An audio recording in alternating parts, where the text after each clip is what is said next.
Good afternoon, everyone. Welcome to our ACEAS seminar. On behalf of the University of Tasmania, I would like to acknowledge all countries participating in this meeting. I acknowledge their elders, ancestors, and their legacy to us. It's my pleasure to introduce our speaker today, Dr. Mattis Auger. Mattis is a research associate in ACEAS, started about 3 months ago. Mattis has done his education in various prestigious places in France. He just last year completed his PhD in Lausanne at Sorbonne University, where he worked on the variability of the subpolar Southern Ocean from satellite altimetry. So Mattis will share his results with us today. So welcome, Mattis, and thanks for giving this talk. Thank you very much, Max. Yeah, I'm just going to share my screen now. Yeah. And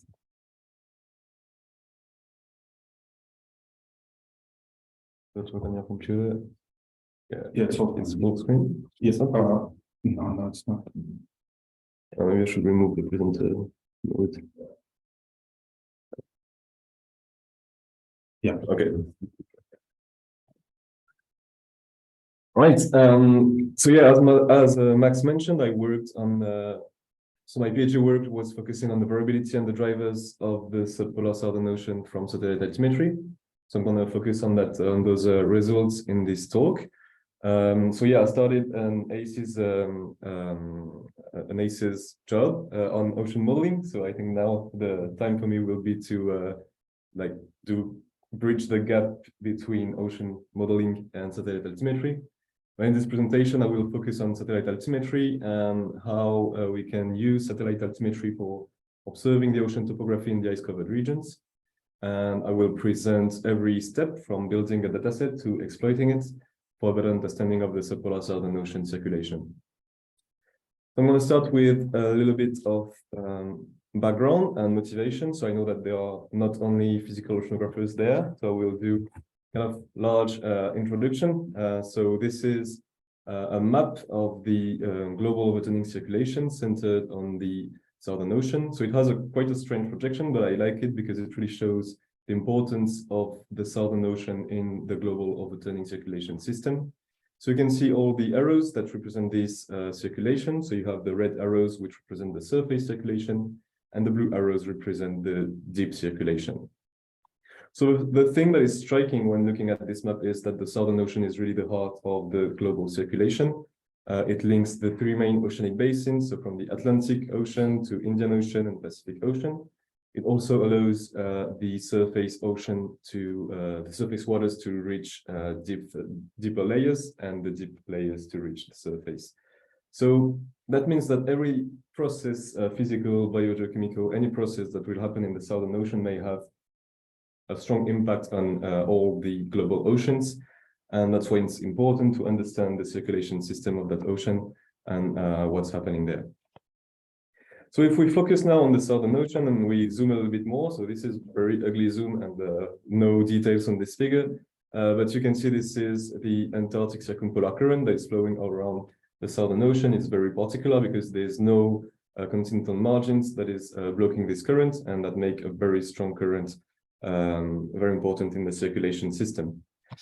Now, if we, so this is just a representation of the horizontal circulation. There are some indices of like what's happening in terms of at depth, because you can see that these deep waters can reach the surface. But if we take a cut into the Southern Ocean and look at the meridional overturning circulation in the Southern Ocean, it looks like this.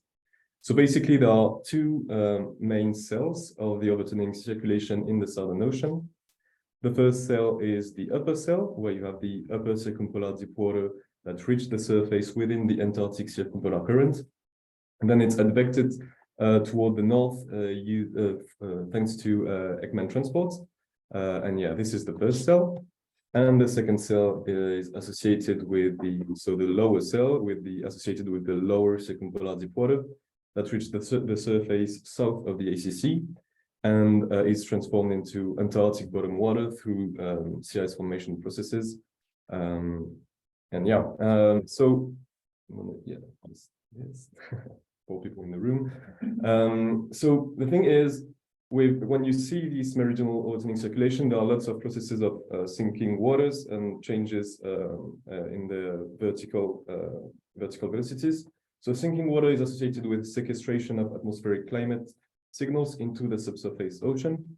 And in fact, the Southern Ocean absorbs up to 50% of all the carbon dioxide and 75% of all the heat absorbed by the world's ocean. So it really has a huge role in the climate change mitigation and in the ocean sink of heat and carbon. But as the Southern Ocean absorbs all this heat and carbon, it is subject to lots of changes that are difficult to understand because we only have, we do not have all the information on the Southern Ocean circulation. So I showed before this zoom on the Southern Ocean, which shows the Antarctic circumpolar current. But south of the Antarctic circumpolar current, there are also large-scale features of circulation. So this is the subpolar Southern Ocean. So in this presentation, the subpolar Southern Ocean will be everything that is south of the Antarctic circumpolar current. So these are the large-scale features of the subpolar Southern Ocean. So you have the Antarctic slope current in this kind of red-orange here. You have the Weddell Gyre in orange here, and the Ross Gyre in yellow here. So we know the mean state of this large-scale subpolar Southern Ocean circulation, but we do not really know its variability. There are lots of questions because, so yeah, lots of questions about this large-scale feature variability. So we do not know the interannual variability. We do not know, like we know some things, but we do not completely know the seasonal variability as well, or the long-term changes. And you can imagine that if we have that many questions on the large-scale features variability, we also have lots of questions on the mesoscale variability. And we know that the mesoscale variability is important, especially because eddies in the subpolar Southern Ocean allow heat to cross the fronts and to reach the Antarctic margins. But we have been struggling to really understand what was happening in terms of physical processes.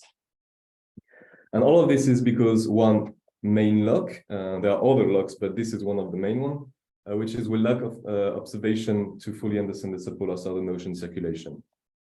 So this map really illustrates what I'm talking about. This is a map of the number of ship measurements in the global oceans. So you can see the asymmetry between the Northern Hemisphere that is quite well sampled compared to the Southern Hemisphere. And the more we go south, the less measurements we can find. And you can see that in the subpolar Southern Ocean, there are really huge regions that are completely blank in terms of ship observations. So there are a few reasons for that. The first one is that the Antarctic and the subpolar Southern Ocean is a very remote location. Also, the climate is harsh. There are lots of storms, strong waves, strong winds. And of course, there's the sea ice that can reach millions of kilometers squares in the winter and make it very difficult for observation to take place in the region. So in terms of global observations of the ocean, there were a few booms in ocean observation capacities. One of them was with the satellite era, which allowed to have many global observations of sea surface temperature, sea surface salinity, sea surface height. So in this presentation, I'm going to talk more about the sea surface height. So it started in the 1990s, and from that, so for satellite altimetry, it allowed to have this global view of the circulation in the global oceans. And the second boom was with the Auger floats, so which are autonomous floats able to sample profiles of physical properties of the water masses. And the number of Auger floats have been growing over the years, and now we have a global view of the ocean at depth. But the thing is, those two booms were very limited in the subpolar Southern Ocean due to the sea ice. So about the Auger floats, I know that people in ACEAS are working on better understanding the Auger floats under sea ice, because the problem is that it's difficult to position them under sea ice. I think that Kai Yamasaki is working on better understanding the circulation, the positioning of the Auger floats under sea ice. And in this talk, I'm going to present how we have been progressing in order to have measurements of sea surface height in the sea ice regions from satellite altimetry. So this leads us to the first part of this talk, which is the satellite altimetry in the ice-covered regions. So I'm going to start by giving an overview. Oh yeah, thanks. I'm going to start by giving an overview of what is satellite altimetry, what is the technique, how it has been used in the global oceans. And then I'm going to say a few words about how we do that in the ice-covered regions. I won't go into the details because it can be very technical.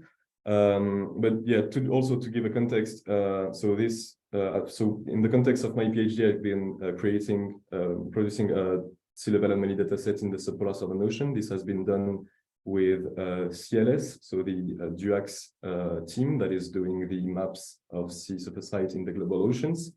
So yeah. So let's start with the satellite altimetry principle. So basically, we have a satellite altimeter here. In this case, it's JSON3. We know the orbit of the satellite compared to the geoid. And the satellite altimeter is emitting a radar wave toward the sea surface that is reflected back to the satellite altimeter.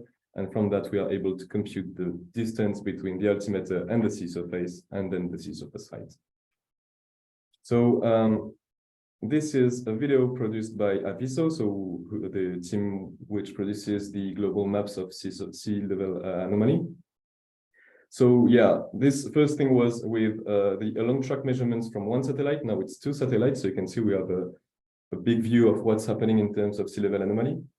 Now it's with all satellites. I think it's 5 or 6 in the satellite altimetry product there.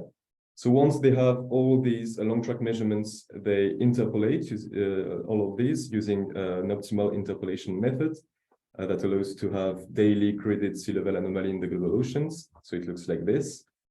And when adding the mean sea surface height, we can have the absolute dynamic topography, which represents the full geostrophic currents of the ocean. So we really have here, you can see the coastal current here. You can see also some eddies, and that can be seen when advecting particle. We can see it even more. So you can see all these eddies again here, some coastal current again. So there are lots of applications in terms of large-scale ocean circulation, mesoscale, different types of variability. And in the end, we can also track some eddies. So in this case, you can see the blue dots are cyclonic eddies and the red dots are anticyclonic eddies. So we can detect them and track them, and it allows plenty of applications for the global ocean. Yeah, and so this is basically the same thing. So this is a map of all the observations available for a 10 days period. I think it's for 2 satellite altimeter configuration. And once we have all these long track measurements, we can grid them using an optimal interpolation method.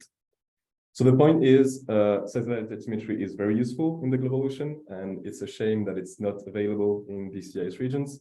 So yeah, if you look at this map, you can see these huge blanks of data in the Southern Ocean.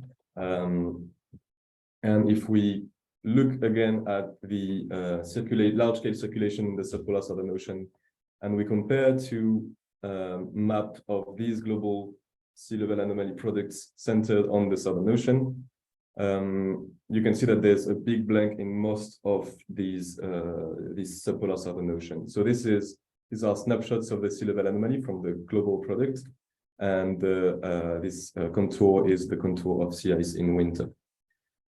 So this is really a big problem that we are not able to have all year long sea level anomalies in the subpolar Southern Ocean. But a few years ago, there was a game changer improvement as we are now technically able to retrieve sea surface height in the sea ice covered regions. So as I mentioned, I will not go into the details about how we do that, but I think it's still important to know like some principles about it. So this is the classic configuration of satellite going over an open ocean surface. So this is what an open ocean surface looks like. So you have all these little facets at the surface of the ocean that are created by the wind. So the radar altimeter emits a wave toward the surface that is backscattered back by all these little surfaces.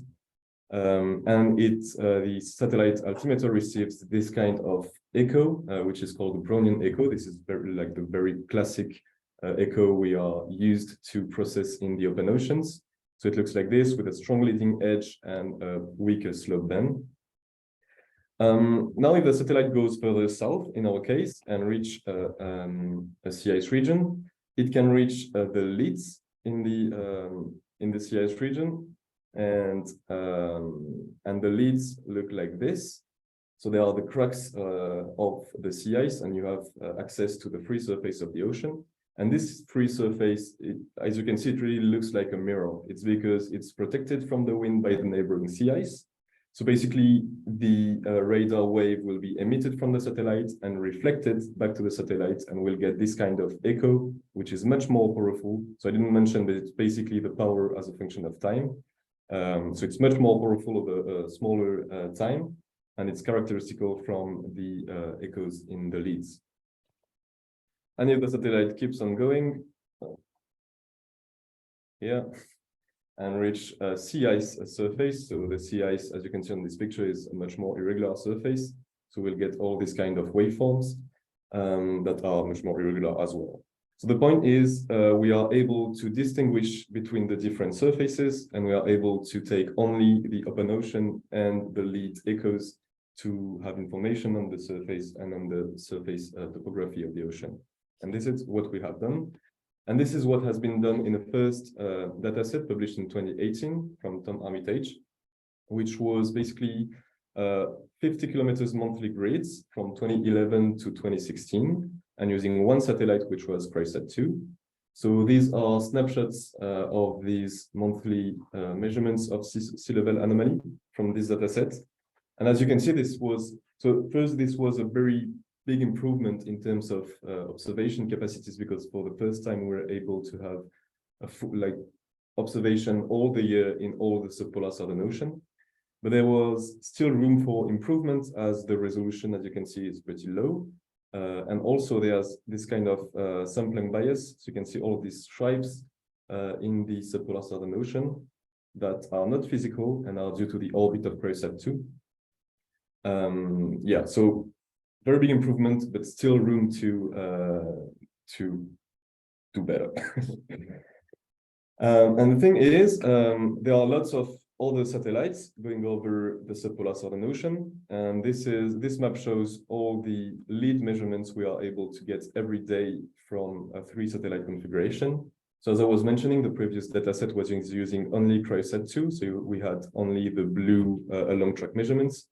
But now if we had several LTK and Sentinel-3A, we have quite a good view of every day in the sea level anomaly in the subpolar Southern Ocean. So we used all these multiple satellite altimeters. We used up-to-date interpolation methods and processing. And after lots of big technical steps, we were able to construct this sea level anomaly dataset, which is composed of daily maps of 25-kilometer resolution using up to 3 satellites, and from 2013 to 2019. So these are the snapshots for the year 2016. So once again, this is the sea ice contour, and you can see that even in the sea ice region, we are able to have quite fine resolution of sea level anomaly in all the Southern Ocean. So it looks like this. From this, we are able to construct the geostrophic current velocities, the geostrophic current anomalies. So it really gives lots of new information about what's happening in the sea ice all year long. So this dataset has been now published and is freely available with this reference. So we work on that with Pierre Prandy from CLS and Jean-Baptiste Salé, who was my PhD supervisor at the l'Océan. So we had this base of observation, and now was the time to exploit this observation to understand better what was happening in terms of circulation on the sea ice. So the first thing we have done is the simplest one, is to look at the large-scale variability at the seasonal scale. So all of these results, once again, they have been published last year. So this was a work with Jean-Baptiste Salé, Pierre Prandy, and Alberto Navarra Garbato. So let's go back to this map once again. So we only know little, as I mentioned, about the subpolar Southern Ocean circulation variability. Now we have access to year-long observation of this circulation. So we started from this map, which is the mean dynamic topography. It represents the mean circulation in the subpolar Southern Ocean. And we wanted to investigate this seasonal cycle of the circulation and the drivers of this seasonal cycle. The first thing to do is, what is our definition of the subpolar Southern Ocean? So as I mentioned, we consider that everything that is south of the ACC is in the subpolar Southern Ocean. So we used a contour of mean dynamic topography. It's, I think, minus 180 centimeters. It looks like this. And it allows to have the Weddell gyre, the Ross gyre, and the Antarctic slope current, and to not have the effect of the Antarctic circumpolar current in the calculations of everything that we look at. So there are several approaches to look at the seasonal variations of the circulation. The first approach is very simple and straightforward, is to integrate the sea level anomaly and the forcings on large regions. So basically, we take one large region, we average the sea level anomaly signal and the forcing, and if they look alike, then we think they might be related. So it's great to have an overview of the physical processes and great to identify phase forcings and sea level anomalies. But the issue is that it gives no detailed information on the spatial pattern. We only know that they vary the same in large regions. And we cannot decompose the effect of the different forcings in their effect on the sea level anomaly. So we can complement this approach by a little bit more complex one, which is computing empirical orthogonal modes. So basically, we will have one spatial pattern associated with one time series, and it's going to be decomposed into various modes of variability, so coherent variations in the subpolar Southern Ocean. So this is great to separate the variability into various modes and great to observe the spatial pattern of each mode, but the interpretation is more difficult, especially for the ones that are not used to look at empirical orthogonal modes. So we'll start by the simple approach, which is integrating over large regions. So we integrated the sea level anomaly over the whole subpolar Southern Ocean, but only the offshore part, so everything that is north of the 1,000-meter isopath. And this is what the time series look like. So you can see that there's a strong seasonal cycle with the sea level anomaly going down in winter and up in summer. And indeed, we're looking at the seasonal cycle. It looks like this. Yeah, so down in winter and up in summer. Now, in the previous studies, there has been some studies, especially on the Weddell gyre, where it has been found that the sea level anomaly in the Weddell gyre was going down in winter related to an intensification of the negative wind stress curl in the region. So what we did is to integrate the wind stress curl on the same region. And you can see that there's a very good correlation between the wind stress curl and the sea level anomaly, correlation of 0.77. So it works both at the intraannual and at the seasonal timescale. So we really have wind stress curl variations that have an impact on the sea level anomaly at the large scale offshore subpolar Southern Ocean. Now we can also integrate on the shelf, so south of the 1,000 meters isobaths. The first thing to see is that the time series is very different from the one that we computed on the offshore part of the subpolar Southern Ocean. Also, the seasonal cycle is less prominent in the full time series. One thing that could have an impact on the shelf sea level anomaly is the zonal winds. So there are winds that blow toward the west at the coast, and they create a Neckman transport toward the coast, which can have an impact on the sea level anomaly on the shelf. So we just integrated zonal wind stress in the same regions once again, and we have a pretty good correlation of 0.70. So this time with zonal wind stress having an impact on the shelf sea level anomalies. Okay, so now is the tricky part because we are going to look at the empirical orthogonal modes. And the interesting thing is that the first UF mode, when computing empirical orthogonal modes on the full subpolar Southern Ocean, the first UF mode is related to this first offshore variations of sea level anomaly. And the second mode is associated with the on-shelf variations of the sea level anomaly. So we can look at this first UF mode. So first, let's focus on the time series, and you can see that both of these time series are very much lookalike. This time I use daily sea level anomaly, and the wind stress curl is still the integrated wind stress curl on the offshore part. And you can see that the correlation is even better, 0.78, and it works again both at the interannual and seasonal variability. But this time we have access to the associated spatial pattern, and it allows us to see that it's really a deepening of the sea level anomaly in winter and up in summer, and it's especially true inside the Weddell gyre. So it's the center of the gyre that is moving the most, and it's really a gyre mode. So it will accelerate in winter and decelerate in summer. So yeah, I represented this here. It's also a bit true in the Ross Sea, but it's less strong in the Ross Sea. So we have our first mode of variability in the subpolar Southern Ocean, which represents 30% of the whole variability, which is an intensification, a winter intensification of the gyres. And we associate that with a spur drop mode associated with large-scale wind stress curl variations. Now, if we go back to our second mode, as I mentioned, the second UF mode is related to the on-shelf variations of the sea level anomaly. So same thing, if we look at the time series, once again, it's very similar. So the integrated and the UF mode. Once again, the correlation with the zonal wind stress is still very consistent. And this time we have access to the spatial pattern. And you can see it's really circumpolar variations on shelf of the sea level anomaly, opposed with variations offshore. This is a little bit less true in the Western Weddell Sea and in the Ross Sea. Yeah, so we have the second mode of variability in the subpolar Southern Ocean, which represents 11% of the total variability. So the fact that these onshore and offshore sea level anomalies are opposed in this mode, they show that it's a winter intensification of the Antarctic slope current with circumpolar coherent variations of the sea level anomaly. And it responds to variations in the coastal easterlies. And something that is interesting is that there was a few studies, especially so this one from Hughes et al. In 1999 that showed that there was a southern mode, which is a circumpolar response of the coastal sea level anomaly to local wind variations. It was later identified as Kelvin waves propagating on the continental slope.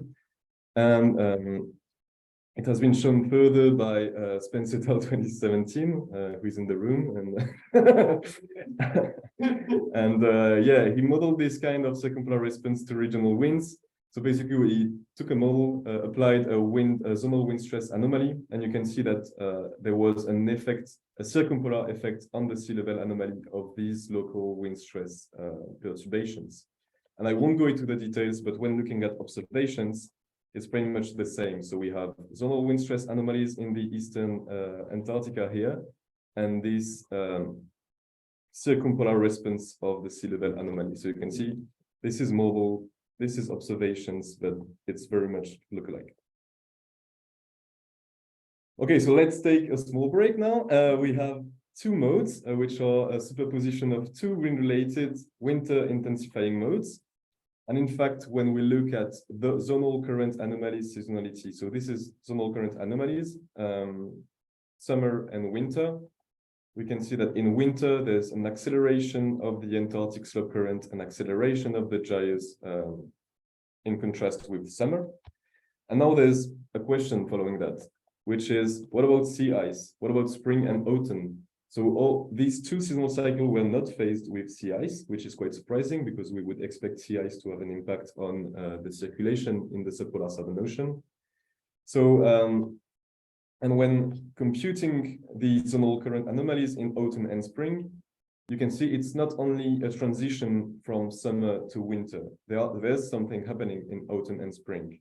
So you can see there's this kind of opposition of, like here, for example, I don't know if you can see my mouse on the Zoom. You can? Okay, cool. So here, for example, you can see there's an acceleration of the slope current that is very localized at the slope, and a weakened slope current a little bit offshore, and then this acceleration spreads offshore. Then it decelerates on the coast and it spreads offshore again. So there's something happening between the on-shelf and offshore slope currents. So I will just show this brief schematic. This is what we came up with. This is a configuration when there is sea ice. So sea ice reaching further north than the continental shelf. You have the Antarctic slope current that is at the slope, and wind blowing toward the west. The wind is creating Ekman transport toward the south. And when there is sea ice, it's blocking the momentum transfer between the wind and the ocean. So this creates a convergence of this Ekman transport, which leads to a local sea level anomaly, positive in this case. And this, with the geostrophy, this local sea level anomaly will have an effect on the slope current, and will have a weaker Antarctic slope current at the slope. And this kind of northern Antarctic slope current extension, so a positive anomaly of the slope currents a little bit further north. And when looking at these seasonality maps, this is what is happening in spring, where you have this deceleration of the Antarctic slope current at the coast and acceleration a little bit offshore. So in the end, we investigated the large-scale circulation in the subpolar Southern Ocean. So we tried to identify processes and modes of this circulation seasonality and to look at the associated drivers. So the first mode was an winter intensification of the gyres that we associated with the wind stress curl through spur drop circulation. Then a winter intensification of the Antarctic slope current associated with variations in the easterlies, especially in East Antarctica. And finally, there's this kind of meridional extension of the Antarctic slope current that is happening at mid-season and consistent with the sea ice cover. And we explain that by looking at sea ice modulation of the surface stress. So we have plenty of other plots where you can see that more in details in the paper. But this already, I think, was a little bit in depth of what we found. Okay, so now we looked at the large-scale variations, large-scale seasonal cycle of the subpolar Southern Ocean. But when I presented the dataset, I showed that we had a pretty high resolution, even in the ice-covered Southern Ocean. So we tried to investigate a little bit more into the small scales and to look at eddies in the ice-covered Southern Ocean.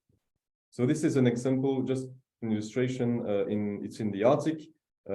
It shows that there are lots of eddies in the marginal ice zone, and I also mentioned in the introduction that the eddies were very important for the transfer of heat across the fronts of the subpolar Southern Ocean.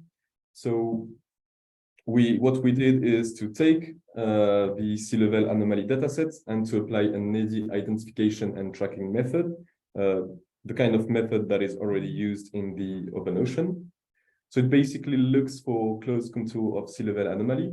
Negative contours will be cyclonic eddies. Positive contours will be anticyclonic eddies. And after several criteria for the selection, we can identify and track the successive position of the eddies. So it looks like this. Once again, it's just for the illustration, but you can see that this is the evolution of the sea ice cover. And you can see that we are able to detect eddies both within the sea ice region and out of the sea ice region. But in this case, we focus on the ice-covered eddies. And this is what an ice-covered eddies look like in our observation.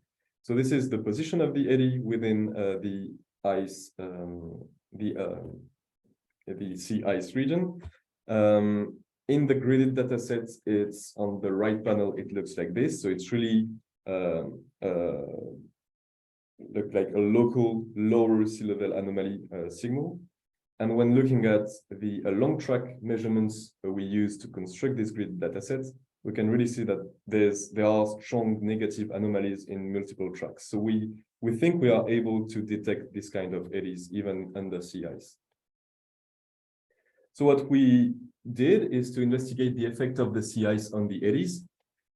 And the first thing to do was to look at the eddy density, or at least for us, we wanted to do that, is look at the eddy density as a function of sea ice concentration. So the eddy density is the number of eddies detected per 100,000 kilometers squares. So in black, it's all eddies, in blue, it's cyclonic eddies, and in red, it's anticyclonic eddies. So you can see that the more concentrated is the sea ice, the less eddies we detect. And it's especially true in cyclonic eddies, where we have this bump of eddy density in the marginal ice zone, so from 10 to 40% of sea ice concentration, and then it decreases toward 100% of sea ice concentration, while anticyclonic eddies have a pretty constant eddy density. We also looked at the distribution of the eddy amplitude. So the eddy amplitude is just like the height of the bump if it's an anticyclone, or the trough if it's a cyclonic eddy. And it's also a proxy for the strength of the eddy. So we find stronger cyclonic eddies, and once again, the more the sea ice is concentrated, the weaker the eddy is. And this is, again, especially true for cyclonic eddies. So we find that the sea ice is an eddy killer when we look at the back ice. So sea ice concentrated more than 70%. We find the lowest values of density and amplitude. And we also find more and stronger cyclonic eddies in the northern marginal ice zone. So from 10 to 40% of sea ice concentration. So they might be some processes that allow higher density and amplitude of cyclonic eddies in the northern marginal ice zone. Now, if we want to look at it a little bit more in details, this is basically the same figure actually. It's median eddy amplitude in color this time, sea ice concentration for the x-axis, and this time bathymetry in the y-axis. So it allows to kind of position where what's happening, if it's happening everywhere or if it's related to any region of the subpolar Southern Ocean. But we still find that we still find stronger eddies in the northern marginal ice zone than in the back ice in the abyssal plain, but also on the continental slope and on the continental shelf. So in all sectors, we observe a reduction of the amplitude of the eddies in the back ice and an increase in the north marginal ice zone. So why is the northern marginal ice zone a region with more and stronger cyclonic eddies? So this is pretty difficult to answer because we lack observation as usual, but we tried to come with several hypotheses, and we found some in the literature. So the first one was from Häkkinen in 1986, saying that local stress curl anomaly at the sea ice edge may create local upwellings or downwellings and generate instabilities. And the second one was obviously that at the ice edge, you have local freshwater fluxes from sea ice melting, for example, and you have strong meridional gradients that may generate instabilities as well. So when looking at the observations, we didn't really find any strong result for the second hypothesis. But when looking at the local stress curl anomaly, so this is the ocean stress curl anomaly. So it's the surface stress accounting for both the wind and the sea ice, so at the surface of the ocean. And you can see that there's a strong negative anomaly of ocean stress curl in the northern marginal ice zone. So that means that there will be an anomalous upwelling in the northern marginal ice zone that may create these instabilities. And when looking at these at some maps, just as an example, this is the mean ocean stress curl for the June month. It's a climatology, and the number of eddy centroids detected in June. You can see that in the marginal ice zone there are strong negative ocean stress curl. So again, upwellings at the sea ice edge, and we also detected a higher number of eddy centroids at the ice edge here.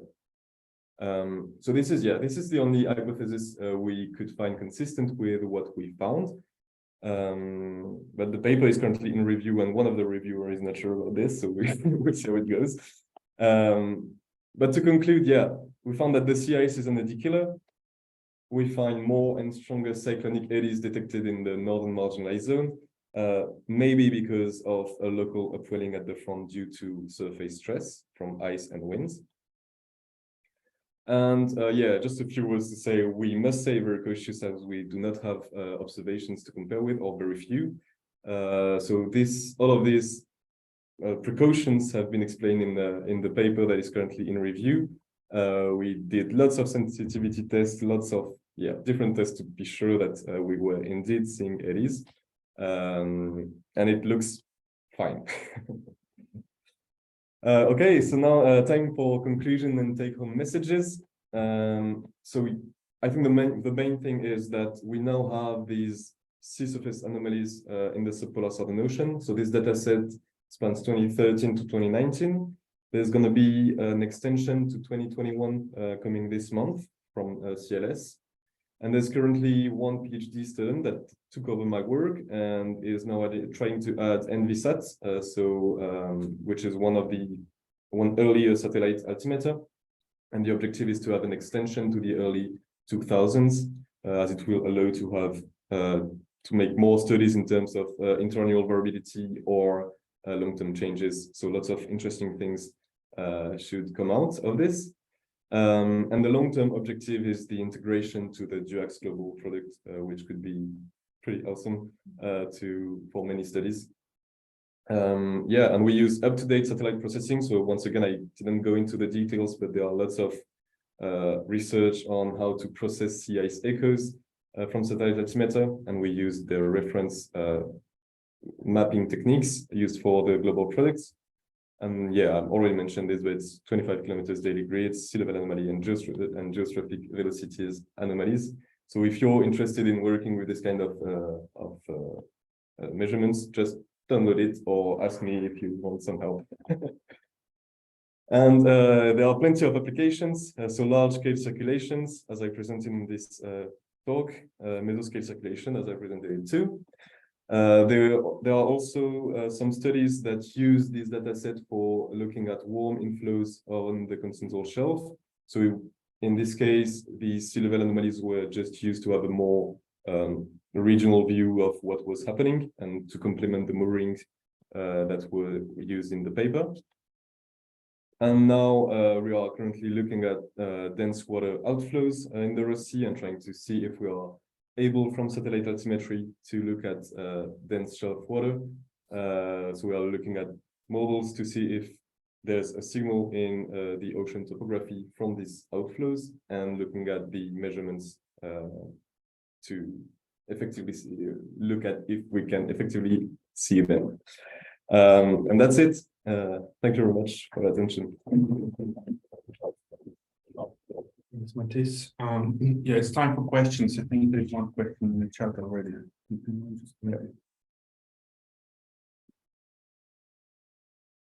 There's a bias of observation density in sea ice compared to open ocean. It translates in your sea level anomaly error bars at seasonal scales. It will also lower the number of eddies detection ability in the sea ice zone compared to open. How much of this mixes with your eddy killer effect in what can be observed?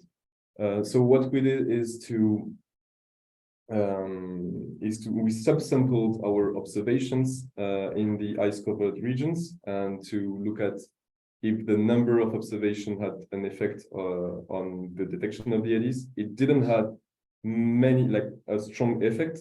We also looked at the number of observations per eddies, so number of along track observations per eddy as a function of sea ice concentration, and it was pretty constant. We did not have huge differences in terms of number of observation for an eddy that is in let's say an 80% sea ice concentrated sea ice, or 10% concentrated sea ice. So we tried to, we did lots of sensitivity tests, as I mentioned, to be sure that it was not only a sampling bias that might have an impact, but we are pretty sure that it's not only that, and that in fact the sea ice is an eddy killer. Thanks, Mattis. Steve has a question. Steve, do you want to unmute and just ask a question? Sure. Yeah, Hi, Mattis. Thanks for a great talk. Can you hear me okay? Wait. So just one second. No worries. Or you can maybe. Steve, can you try again? Yeah, can you hear me now? Yeah. Okay. Thanks for the talk. It was great, Mattis. Related to the last question, and I'm sure you looked at this, but if you look in the same region in summer when it's nice, not ice covered, do you get similar or different eddy statistics? We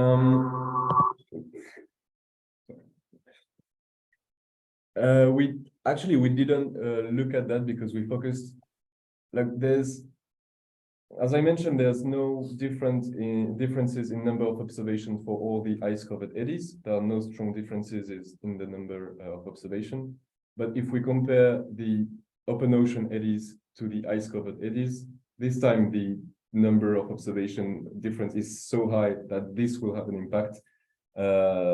Yeah, so in this case, we are pretty sure that we will find a difference in terms of eddies when it's not ice-covered compared to when it's ice-covered. Right. I guess there are a few papers that talk about trains of cyclonic eddies off the East Antarctic coast.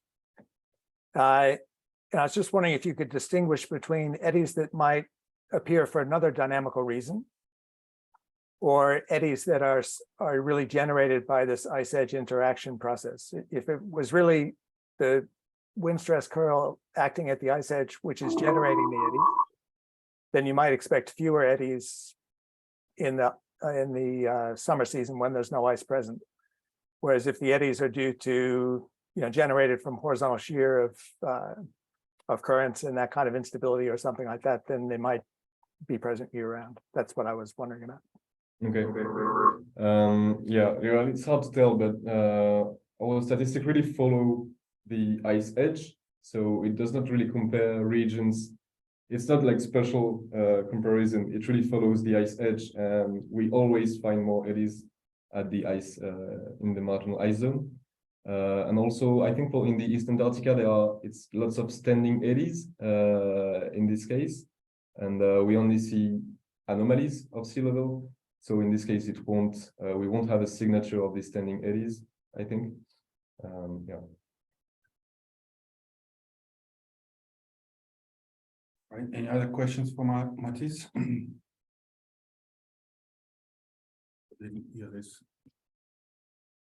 There could be a shelf slope killer with or without sea ice. This would correlate with sea ice cover.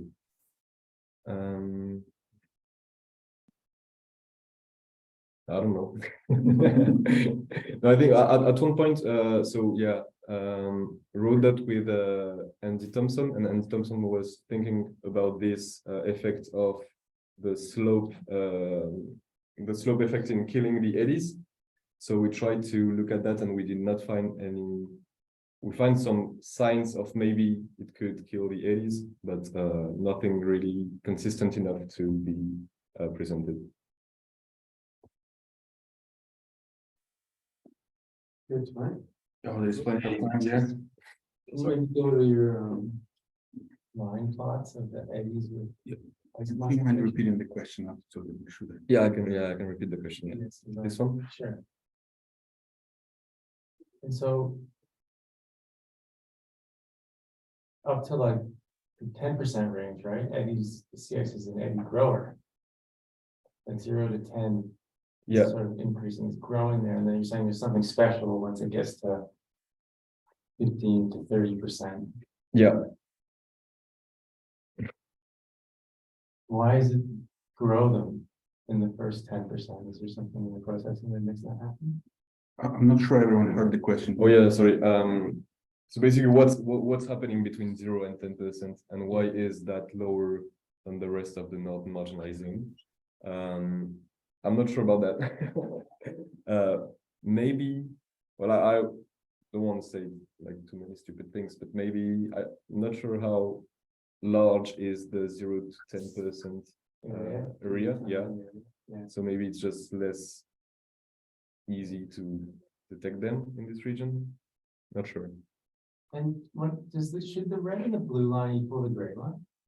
What are we missing there? The cyclonic eddies, anticyclonic eddies are Uh, less than the total of all the. So for the density, it should sum up Okay. because it's the Oh, number. density. Okay. Yeah, it's the number per 100,000 kilometers squared. Right. And the amplitude, it's like weighted mean between the number of eddies and. Right, the chat says that Matt England has a question. Matt, can you ask, what's Yeah, your- can you hear us? use the microphone? Does that work? Yeah, Steve nodding, great. Sorry. Sorry, we have, you don't have volume. How's that now? Okay. Mattis, look, thanks for the presentation. Fantastic work. My question is maybe whether reviewers are going with this a little bit. Yeah. All right, Matt, can you please ask a question again? Okay. How's the audio now? Yeah, Good. Okay. Yeah, thanks, Mattis. Great talk. Really interesting results. I guess my question might be where the reviewers are going. So sorry if I'm opening up some wounds there.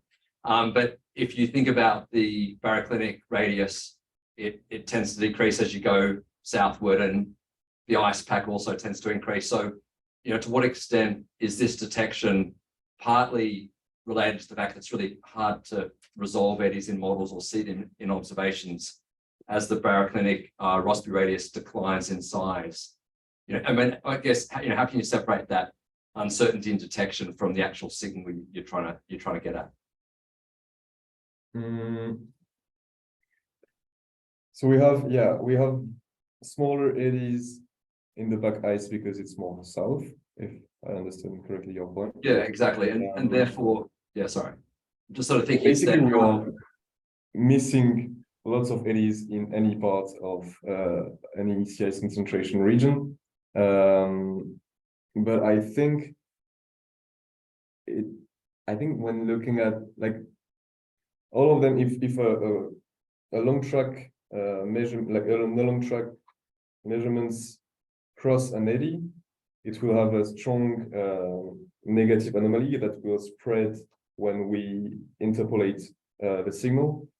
And in the end, I think it will just be the same radius and same thing, but yeah, maybe it will miss more eddies. I'm not sure. It's very hard to yeah. Thanks, Mattis. I didn't mean to ask only questions.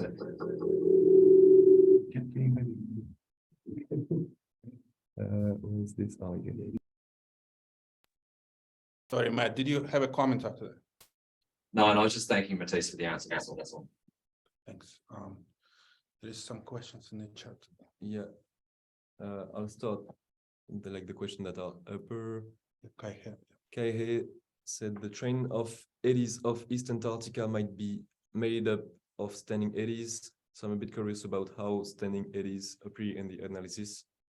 So in a perfect world, they will not appear because we use sea level anomalies. And if there are standing eddies and do not change in time, we will not see them.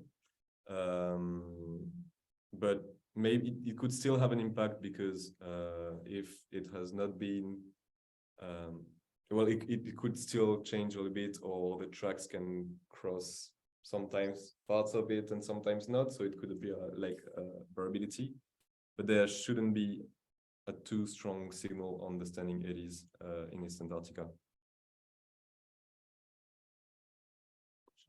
Tom, this is perhaps a bit speculative, but given that warm water could be transported forward by eddies, do you think that if the lower sea ice concentration we saw this year continue into the future, could this translate into greater forward heat transport?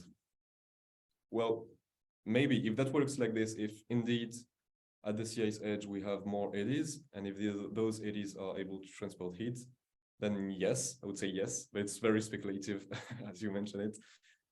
So yeah, I would say in theory yes, but difficult to verify at its stance. So probably I think for this study, something that is it would be interesting to have to do some modeling analysis as well to complement these observations, because as it stands, it's pretty hard to know to what extent can we trust this. So we try to be very precautious and to not go too far into the speculations. But yeah, if we want to know more about this, probably we should use other observations or modeling them. Annie said, how would this line plot change if you weighted by area of CIS concentration? Perhaps is marginalized zone larger than other CIS concentration regions? So this has, I think this is already done by computing density, because we already are computing number of eddies per 100,000 kilometers square. So I think it would, yeah, of course.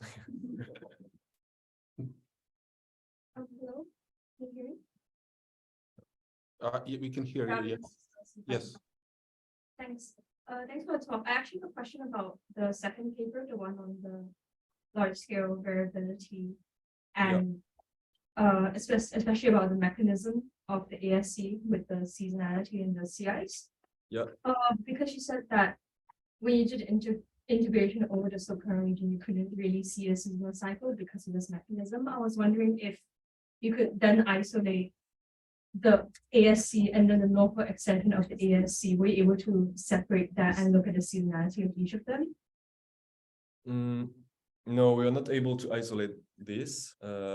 Maybe this would have been possible if we just take East Antarctica and coastal ASC and this kind of northern extension.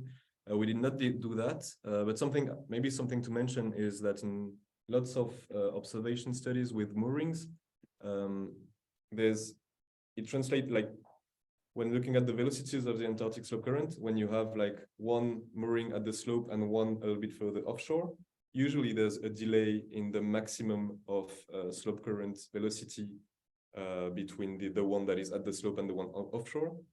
There are a few papers showing that. I'm thinking about there's Nunez, Riboni, and far back in 2009. And they show that, they have one mooring at the slope, one mooring further offshore, and there's a 1 month delay between the maximum Antarctic slope current. And we think this is because of that process. But we did not isolate this effect. But we have some maps like showing, in the paper, there are some maps showing ocean stress curl maps and this fourth mode, because it's the fourth mode of sea level anomalies around Antarctica. So we have some maps, but it's not isolated. Yeah, because I guess that if you have that mechanism and you could separate out geographically where is the ASC and where's the northward extension and show that seasonal cycle and the face in between that would be really, really nice. So, thank you. Yeah. 2 minutes. 90 seconds. Hi. Thanks, Mattis. Are you tracking the eddies? Can you tell that they are being formed at the ice age rather than just transiting in from the open ocean? Yeah, this is something that I didn't mention. At the beginning of this part, I mentioned that we were detecting and tracking the eddies, and then I just talk about the detection. I think that we are not able right now to track the eddies because of the sampling from the satellite. So we know that we will miss lots of positions of the eddies. So we are not able to track them for a long time. We did try, but it didn't really work. So we are not able to see where those eddies are going and if they are going somewhere or just, we're not sure. Thanks. Yeah. All right. So it's probably time for us to finish now. Let's thank Mattis again for his talk. Thanks everyone. Bye. Thank you.